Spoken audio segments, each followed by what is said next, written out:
Welcome to the video Vort. The Torah tells us in the aftermath of the Meraglim tragedy that Hashem spared Kalev ben Yefuna the decree that everyone else received to die off in the Midbar, and over and above that he received a special reward, and that is he got a special place in Eretz Yisrael, namely, according to Rashi, the city of Hebron.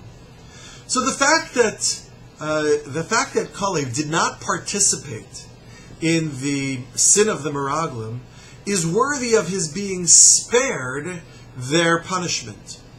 But for what reason did Kalev merit an additional reward that he was given the city of Hebron? Rashi seems to indicate it was for his standing up against the Meraglim, that he was able to silence them even if it were briefly, and to get the people to listen to him.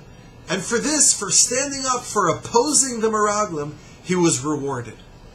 And the question is, for that he was rewarded? He was an utter and dismal failure. The Meraglim plan continued. The Jewish people listened to them. The Jewish people followed in their path and brought tragedy upon the history of Klal Yisrael. For this he is rewarded?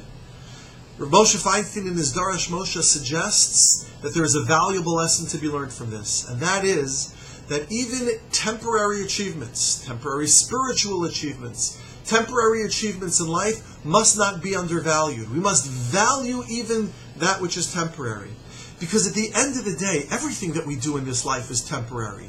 If I achieve something and I achieve a noble spiritual goal, which might have impact on the Jewish people for 5 centuries, at the end of the day, that too is temporary and impermanent from the grand perspective.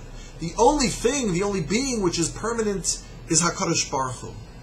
And so therefore we learn from this, from the reward that Hashem gives to Kalev, to value temporary achievements. And we shouldn't devalue it and say it's not worth doing it because it'll only last for 10 minutes. I'll only be inspired to daven for an hour. I will only take on this mitzvah and it'll only last me for a month. No.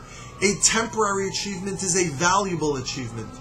It was valuable in the eyes of God when it came to Kalev and his work against the Meraglim.